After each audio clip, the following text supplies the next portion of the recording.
Cada día nosotros nos sentimos más dueños de la vida. Entonces, como podemos ver, déjame ver, okay.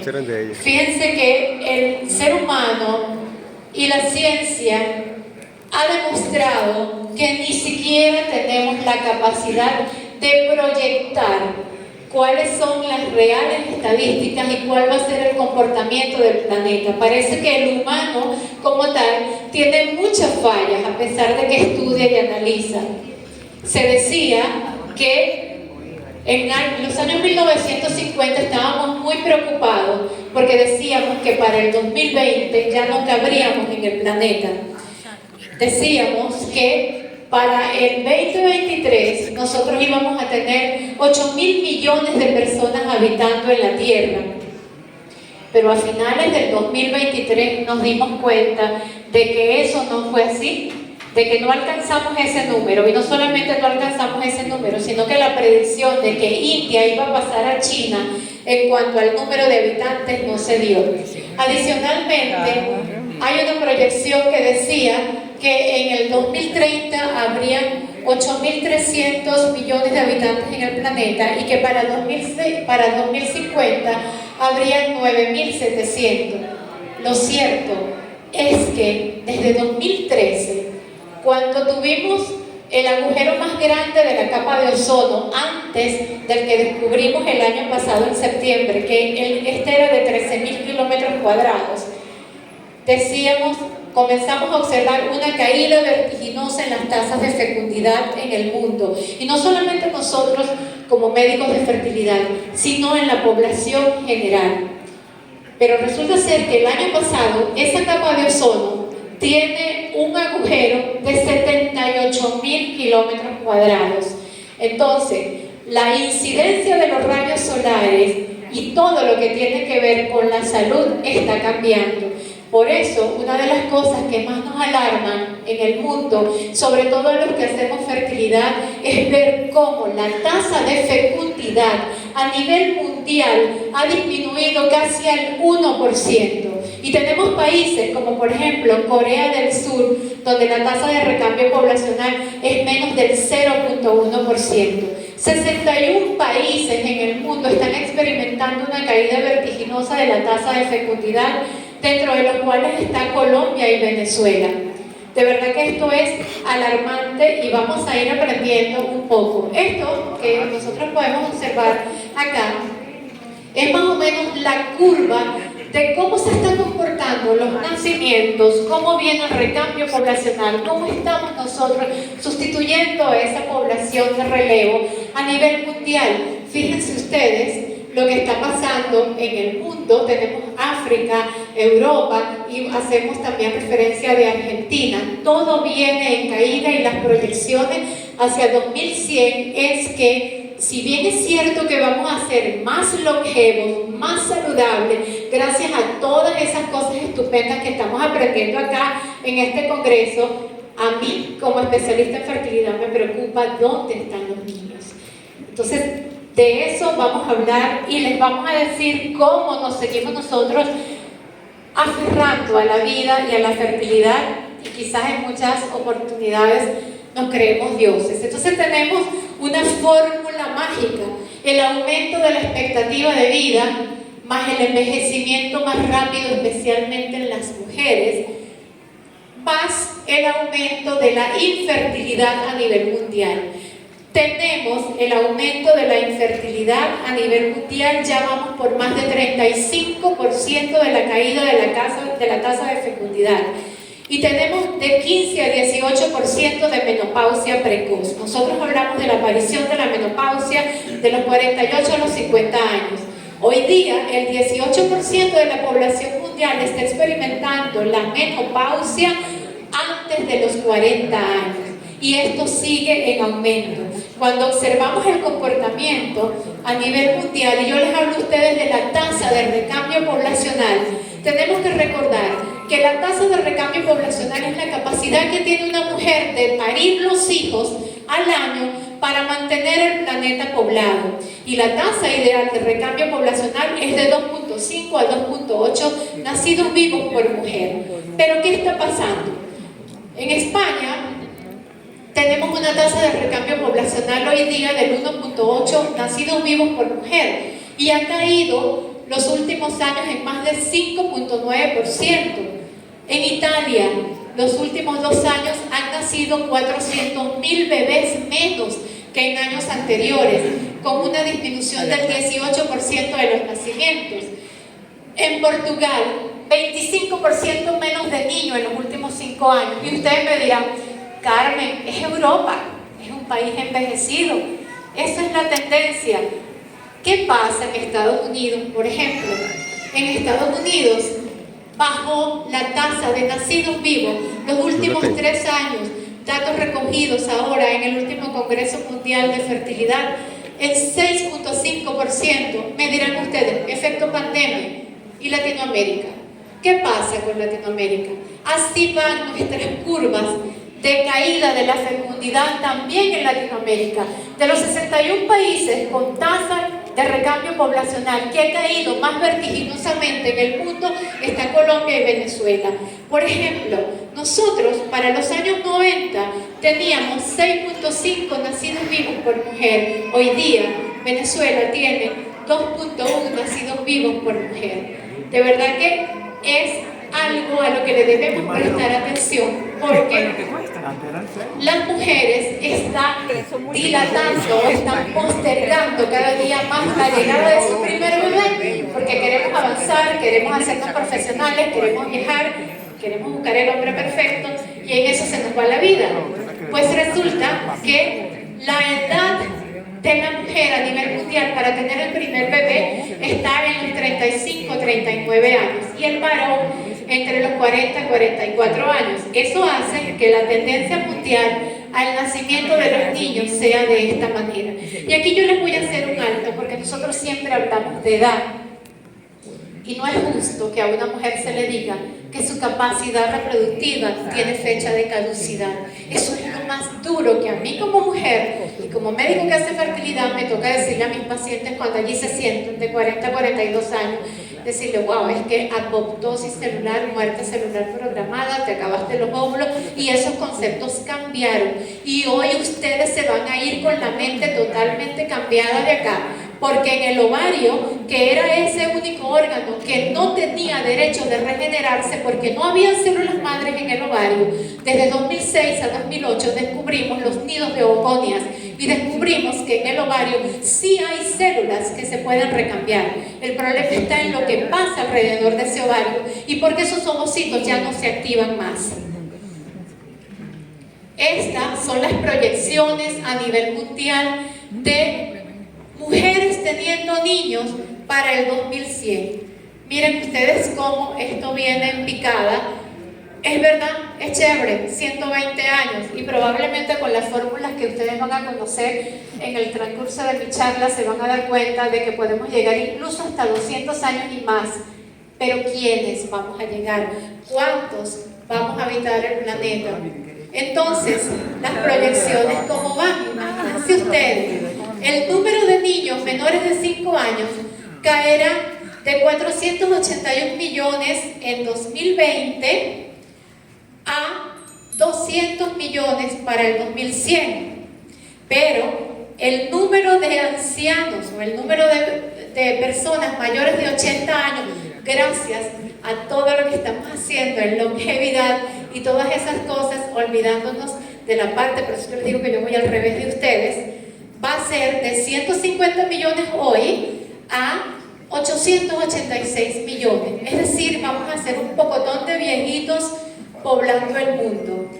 ¿Quién va a recoger esos jugueticos de esas piñatas? ¿Quién va a aprenderse las cancioncitas de niños? Entonces, es muy importante que abramos la conciencia y que si bien es cierto que queremos estar longevos y saludables, también lo es que queremos un planeta que brille, habitado por niños. La Organización Mundial de la Salud el año pasado, 31 de agosto, publicó un estudio que a mí me dio durísimo en el alma, porque cada segundo mueren 6 niños menores de 5 años. Es decir, mueren más de 11 millones de niños menores de 5 años en el mundo. Y cuando nosotros comenzamos a investigar qué pasa, tiene mucho que ver con los disruptores hormonales, con lo que está pasando en el ambiente y con que sencillamente esos niños genéticamente no vienen listos para vivir en este mundo que nosotros destruimos. Necesitamos superhumanos y la ley natural es muy inteligente, elimina a los más débiles. Tienes 5 años para demostrarle a este planeta que eres digno de seguir habitando en él. Por eso, nuestros niños menores de 5 años mueren más que cualquier otra edad. Entonces, queremos humanos perfectos. Regulación natural. Estamos eliminando a esos niños que no vienen como los necesitamos. Envejecer ya no es una opción, ¿verdad? Envejecer no es opción. El envejecimiento es una enfermedad. Por eso nosotros necesitamos perfeccionar las generaciones de relevo. Y la mayoría de los científicos que estamos trabajando en el área de la fertilidad estamos obsesionados con incluso convertirnos en dioses y crear esas generaciones perfectas que nos van a ir reemplazando. Entonces, entrando en materia, voy a hablarles un poquito de los avances de fertilidad, sin antes mencionarle que cuando nosotros estudiamos a una pareja infértil, y esto les va a sonar trillado, una de las cosas más importantes es evaluar la edad de los padres, y se los puse en negrita, y ya les voy a decir por qué. La capacidad hormonal, la reserva espermática, reserva ovárica, cantidad de semen, todas estas cosas tenemos que evaluarlas. Nosotros hablamos de la edad como el principal factor para embarazarnos. Sabemos que ahora vivimos 80, 90, 120 años y vamos a salir de aquí teniendo personas de 120 años. La mujer tiene el rol más importante en el planeta, perpetuar la especie, y a los 38 años ya estamos espichadas, ya no nos podemos reproducir. Eso era lo que se creía. Pero ¿por qué envejecemos? Envejecemos porque no conocemos el ambiente, envejecemos porque no conocemos nuestras células, envejecemos porque no tenemos médicos como ustedes dispersos en el planeta completo que le digan al ser humano y a la mujer que envejecemos desde que nacemos, pero la muerte celular programada y el envejecimiento de los órganos arranca a los 20 años, punto cero. Si nosotros comenzamos a hacer medicina anti-envejecimiento en nuestras mujeres a los 20 años, esa expectativa de tener la capacidad reproductiva que llegaba hasta los 35 años y de ahí te montas en una montaña rusa sin detenerte, la podemos subir. Y ese es el trabajo que estamos haciendo, aumentar no solo expectativa de vida, sino aumentar capacidad reproductiva de nuestras mujeres, haciendo prevención, deteniendo el envejecimiento, los radicales oxidativos, para que esa mujer pueda ser más longeva desde el punto de vista de fertilidad, y lo podemos lograr si trabajamos desde antes, ¿ok? Ahora, cuando nosotros evaluamos todo lo que tiene que ver con la infertilidad, siempre nos dice 30% masculino, 30% femenino, 25% inexplicable y 5% otro, inexplicable y otro de 30 más. O sea, realmente allí tenemos un problema. Resulta que hoy día nosotros sabemos que el envejecimiento del ovario no es porque se acabaron los huevos, no es porque se acabaron los óvulos. Tiene que ver con la matriz extracelular y allí estamos metidos.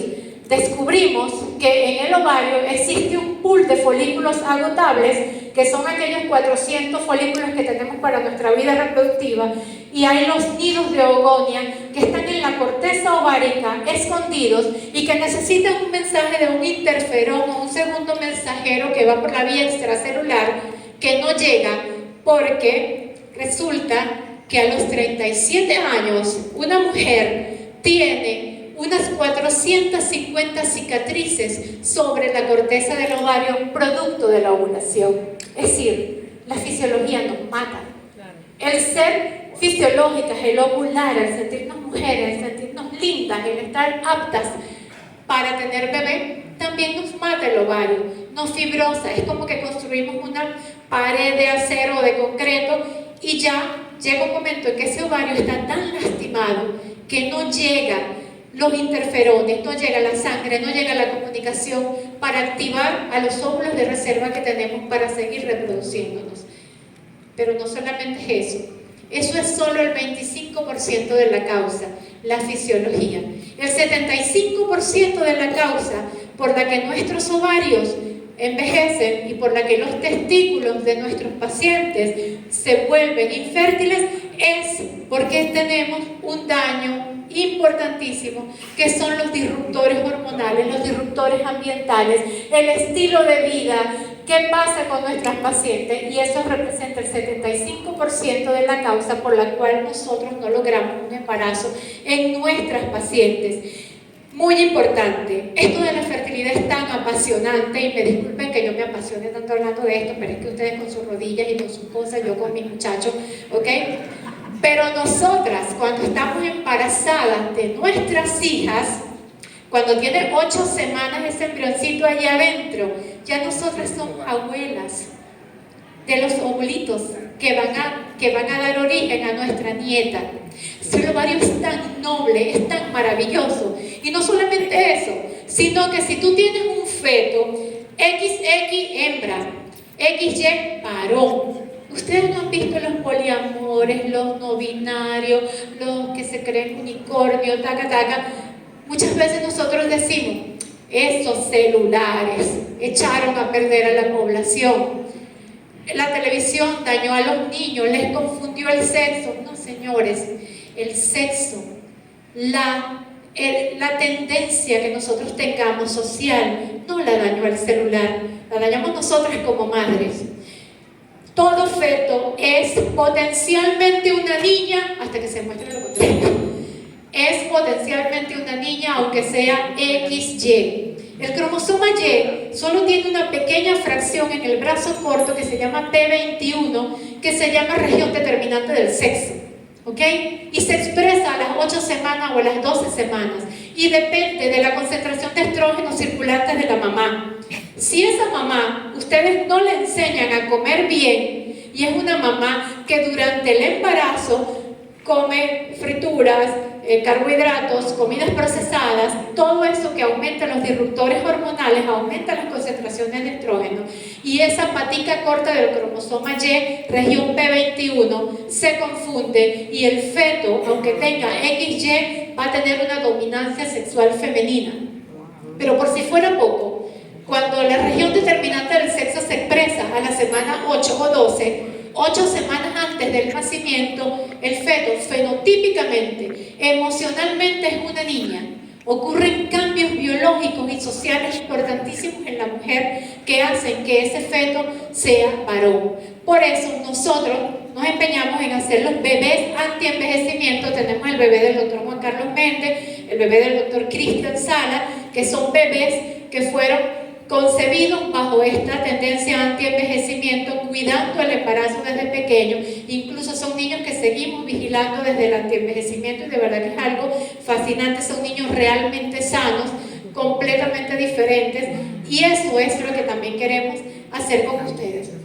La doctora Francesca Duncan es una mujer a la que yo admiro muchísimo porque ha publicado muchos trabajos y nos abre mucho el conocimiento sobre lo que tiene que ver con fertilidad y lo que tiene que ver con la fisiología de la mujer. La doctora Francesca Duncan en 2018 publica un trabajo interesantísimo sobre cuál es el papel fundamental del ovario en la salud de la mujer, en la reproducción y en la longevidad femenina.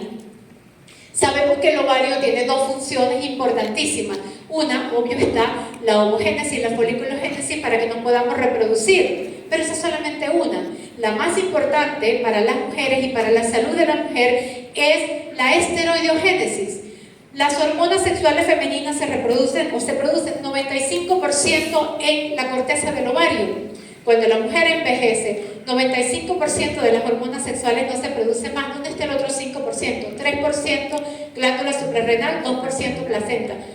No, si estás embarazada no tienes ese otro 2%. Entonces imagínense ustedes lo importante que es el ovario, no solo para reproducirnos, sino también para lo que tiene que ver con la salud femenina. La doctora Francesca descubrió que no es el ovocito, no es el ovario como tal, es la cantidad de células de la granulosa que tienen la capacidad de estimular la esteroideogénesis, y que cuando envejecemos esas células de la granulosa se van perdiendo porque no está llegando interferones, oxígeno, sangre y una serie de cosas que nos permiten mantenernos jóvenes.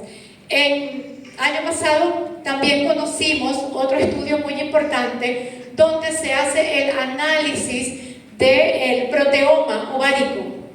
Comenzamos a analizar el proteoma, las proteínas que están en la matriz extracelular del ovario, y logramos conocer que en el momento de nacer una niña tiene en la matriz extracelular 4.721 proteínas, y que después de los 30 años nos quedan unas 383 proteínas, de las cuales 58 son vitales para que el ovario tenga la ovogénesis y que también tenga la esteroideogénesis.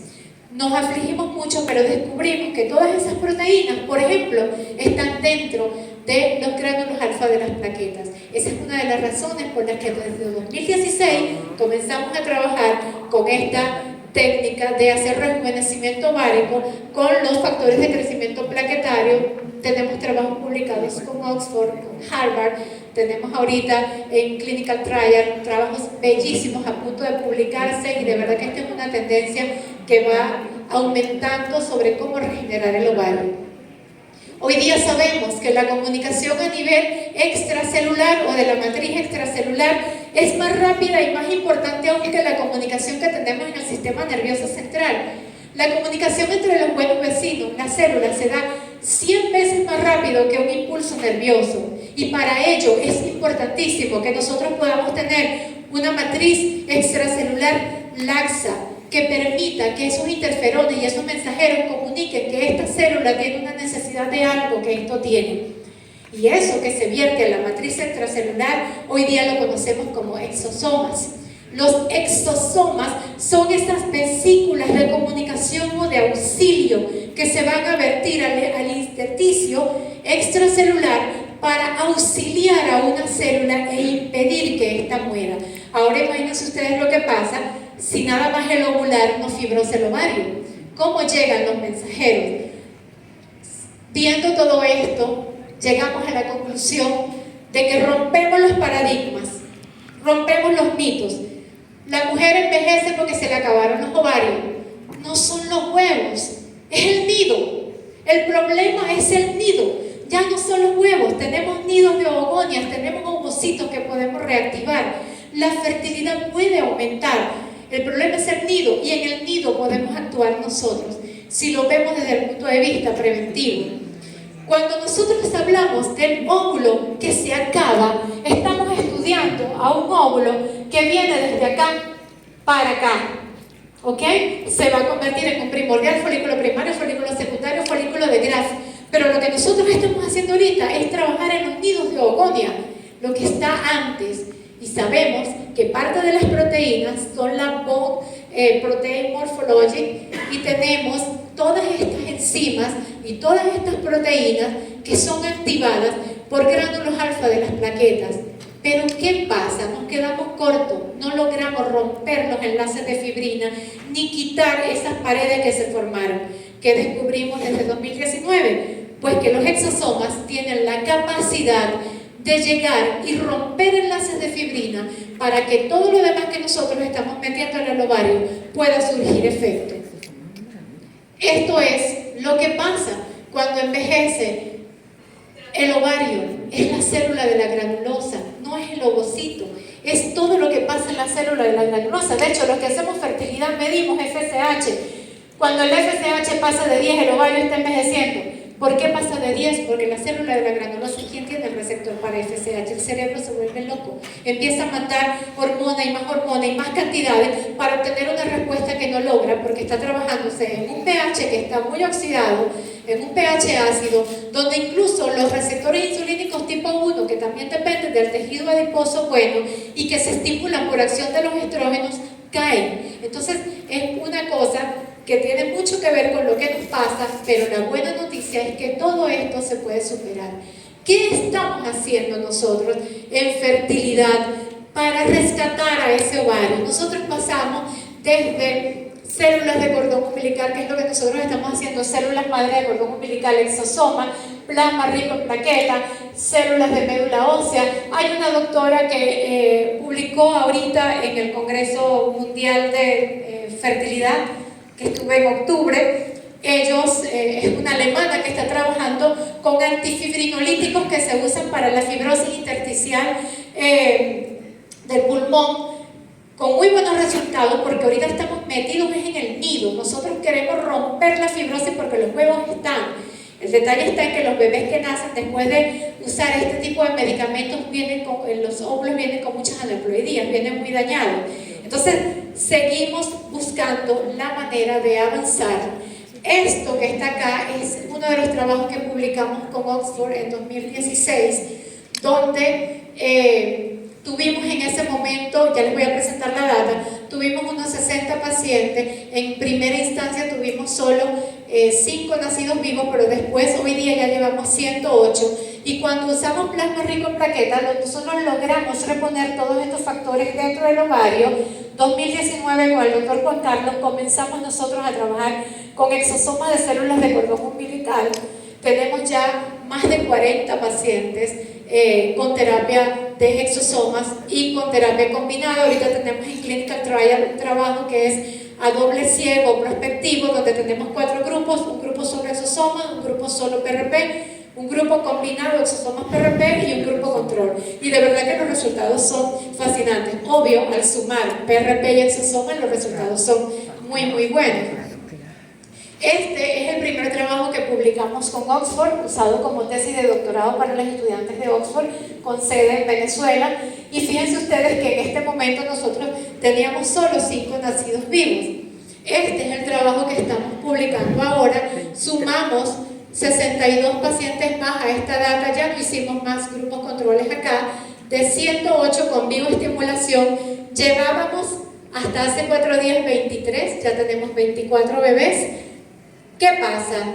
Cuando nosotros vemos esto, y yo les digo a ustedes que tenemos una tasa de embarazo de 32.4% con nacidos vivos de 21.29, y ustedes sacan cuenta y dicen de 108 23, tómenle 1, 24, me van a decir, eso es nada. Pero cuando ustedes se ubican en esta gráfica y ven que la tasa de fecundidad de una mujer por encima de 40 años está por debajo del 3%, y yo les digo que estamos nosotros a 32.4%, yo me siento realmente emocionada porque estamos cambiando los paradigmas gracias a creer en la fisiología, a escuchar a la célula y a poder hacer la aplicación de esta medicina ortomolecular que venimos aprendiendo desde hace años, ¿ok?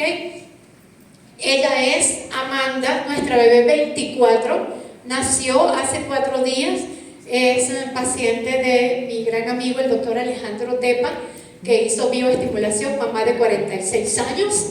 Acá tienen ustedes a Amanda, esto sí es posible. Yo publiqué hace poco una mamá de 52 años. Bueno, cuando hablamos de fertilidad, nosotros, ¿qué hacemos nosotros en fertilidad? Nosotros hacemos FIP, que es fertilización in vitro. La fertilización in vitro consiste en que nosotros tomamos un óvulo de mamá con 250.000 espermatozoides de papá, los dejamos allí pernoctando en nuestra incubadora durante unas 24 horas y después vemos. ¿Por qué 250.000 espermatozoides? Porque el óvulo está rodeado por unas 300.000 o 250.000 capas de células de la granulosa que son ricas en ácido hialurónico. El espermatozoide tiene la hialuronidasa, que es como un rayo láser. Él llega, se le pega a una célula de la granulosa, la extermina, pero también se muere. Por eso el espermatozoide que viene con la rosita, ese es el que no trabajó, ese es el que logra fecundar. Eso es un FIP. El ICSI. En el ICSI nosotros hacemos trampa, porque muchas veces tenemos muy poquita cantidad de espermatozoides. Entonces, con nuestro láser quitamos todas las células de la granulosa e inyectamos, según el ojo de nuestro biólogo, el mejor espermatozoide dentro del óvulo y esperamos la fecundación. Y también hacemos el diagnóstico citogenético preimplantacional, que comenzamos haciéndolo de la blastómera, hoy día lo hacemos del trofoectodermo. Pero ¿qué pasa? Los biólogos se nos están equivocando y no nos sirve mucho cuando hablamos de que estamos bajando la tasa de fecundidad en el mundo. Decidimos sustituir a los biólogos por un robot, porque nosotros decimos que para hacer un ICSI la mujer debe tener al menos 6 óvulos, porque a veces el biólogo, bullando aquello, rompe los óvulos. No le digan eso a nadie, son secretos entre nosotros. Entonces, esa es la razón por la que nosotros pedimos 6 óvulos o 5, para que al menos queden 2 o 3 fecundados. El robot no hace eso. El robot inyecta de una sola vez y tenemos un bebé. Nuestros biólogos los llamábamos cigüeñas de laboratorio. Ya no tenemos biólogos cigüeñas. Ahora tenemos estas cigüeñas que son capaces de inyectar a un óvulo en microsegundos sin romper ni uno, y ya aquí tenemos los primeros nacidos vivos de los robots que están sustituyendo a nuestros biólogos, ese entrenamiento de años. Los biólogos también tienen un papel muy lindo en el laboratorio. Después de que el robot cigüeña los inyecta, el biólogo con su ojo entrenado, perfectamente entrenado, viene a ver la fecundación. Acá tienen ustedes 2 células con 2 cuerpos polares que se expresan mitad de carga genética de mamá y papá. Aquí tienen un embrión de día 3, un embrión de día 4, embrión de día 5, que estas son las blastómeras, ya que está eclosionando un embrión cuando busca insertarse. Pero resulta que nosotros somos ambiciosos. Ya sentimos que el biólogo se nos está pelando y queremos ir más allá. Queremos irnos ahora con la inteligencia artificial, porque es que si está bajando la fecundidad tenemos que asegurarlo.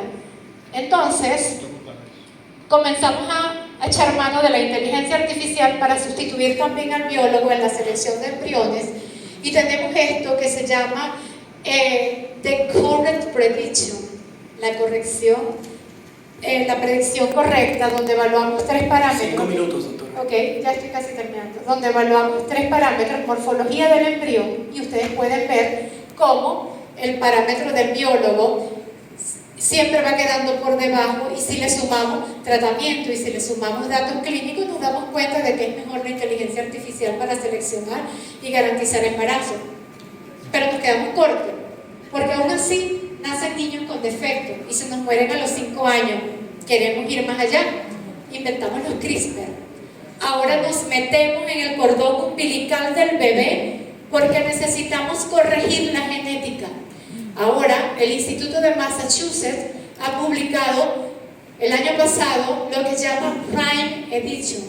Tenemos un sistema que es capaz de introducirse por el cordón umbilical y corregir 75.000 variaciones del ADN que son las causantes de las enfermedades. Humanos perfectos, en el 89%, con el 89% de éxito. El problema de esto, cuando trabajamos la transcriptasa inversa, es que es un poquito fastidioso trabajar en el vientre de mamá y convencer a mamá de que se deje hacer todas esas cosas. Entonces tenemos ahora úteros artificiales, porque es más fácil.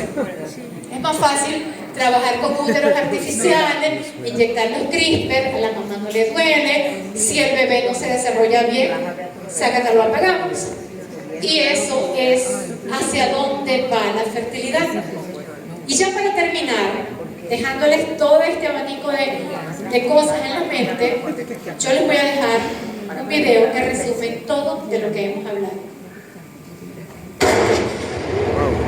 ¿Cómo mantener la vida en un planeta que se ve amenazado cada día por nosotros mismos? Pareciera que la humanidad está destinada a desaparecer. ¿Qué estamos haciendo? ¿Hacia dónde vamos con la tecnología? Ya casi somos dioses al dominar lo imposible. Nos creemos dueños del milagro de la vida. Es sencillo crear un ser vivo, una célula paterna, un solo óvulo, la selección perfecta, sin errores genéticos, un sistema que sustituye el entrenamiento humano de años. Las máquinas Son capaces de crear miles de embriones sin equivocarse ni una sola vez. Cientos de futuros humanos creciendo en úteros artificiales, controlados por máquinas y vigilados a la distancia por los padres del futuro. Ya no más síntomas del embarazo, ya no más excusas para seguir con sus vidas. Mientras ellos crecen en un laboratorio, estarán controlados las 24 horas por sistemas biomédicos de última tecnología, sin aprender a escuchar o a socializar con mamá. ¿Quiénes serán los humanos del futuro? ¿Qué tan grande es nuestra ambición por la ciencia para dejar de lado la humanidad? Amar la ciencia es apasionante. Respetar la vida es sabiduría. La maternidad es un milagro. Crecer dentro de mamá es un derecho de todo ser humano.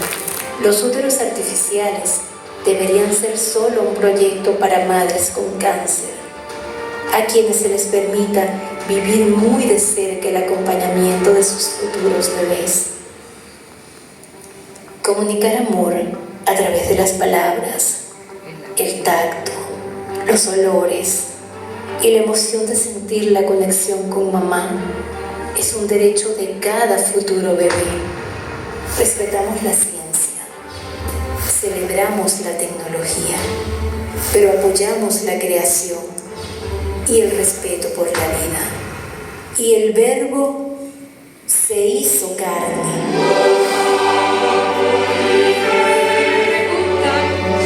Si me preguntan a mí, como especialista en fertilidad, como persona que ama apasionadamente la ciencia, ¿cuál es mi fertilidad del futuro? Sigue siendo esta.